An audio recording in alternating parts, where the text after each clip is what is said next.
I left home at a very early age, went on to college and graduated from art school. And going to craft shows all over the East Coast selling my pottery. I was a potter.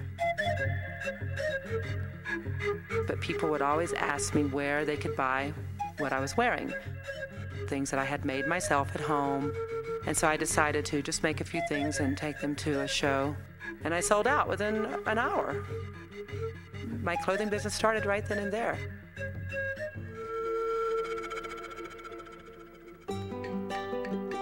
I wanted to be different. I didn't want to look like everyone else around me. And I was in Ecuador making sweaters. And I couldn't speak a word of Spanish hardly at that time.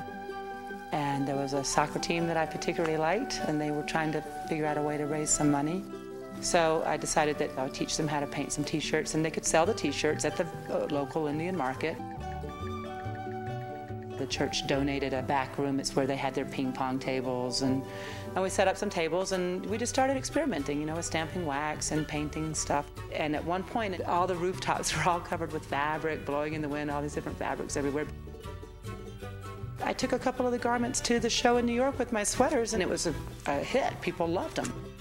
Within 6 months, we decided that we needed a central location to work, a place where we could all be together and work in one spot. And this property was really just one big wheat field and a kind of falling down house. So I lived upstairs, and we were all working downstairs in my house. Within a year, we had 40 people working, and within 2 years, we had 80, and now we have 150. The guy that has built this factory is really just one man with no power tools at all, no electricity at all, basically a shovel and a bucket. The entire building he built by himself. So I'm pretty proud of it.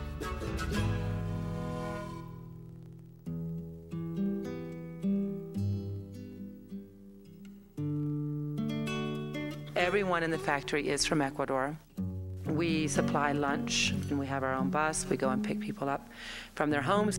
On top of that, it's a happy environment. We have music, and people are singing while they're working.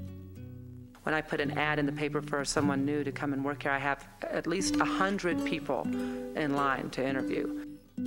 For the most part, I know every single person in this factory by their first name and know a lot about their lives, know about, who they're married to and how many kids they have and what's going on in their life. And the ones that have been with me from the beginning are really like family to me. And as we've grown together, and they've worked their way right up from painting cloth to top management positions. Some of the kids that started with me when they were 19 are now 27, and they're practically running the plant. And that I especially am proud of.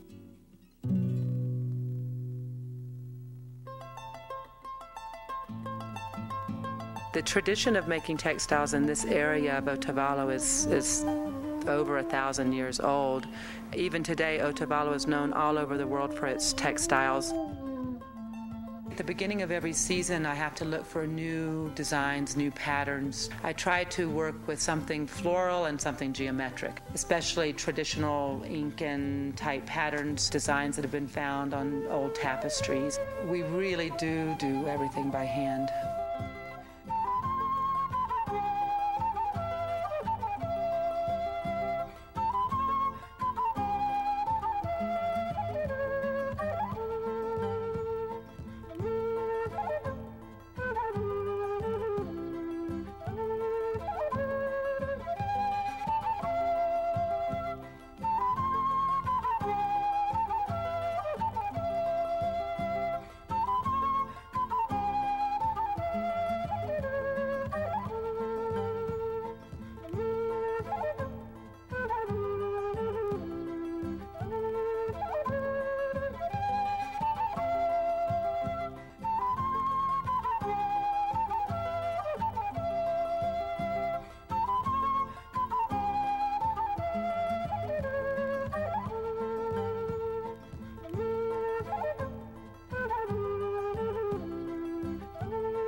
I've always had an adventurous spirit. I sell to hundreds of small shops all over the country. 98% of them are owned by women like myself who are entrepreneurs who have started the business from the ground up. And that's really the spirit of WinterSun. What I want out of my clothing is something that a woman can put on and feel beautiful in and yet different. Something that the woman can wear and she can feel something new about herself, something that brings out the adventurous spirit that she has, because she knows that there is no other dress exactly like that dress that she is wearing. And that's the beauty of hand-making clothing, one piece at a time.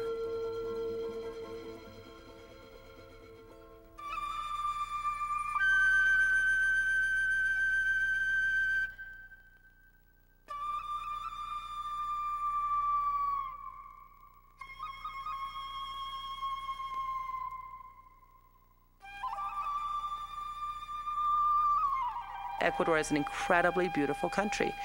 When I wake up in the morning, I'm just thrilled and feel blessed to be here.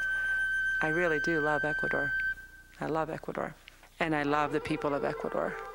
They're truly unlike any other people I've known. The simplest things make them happy.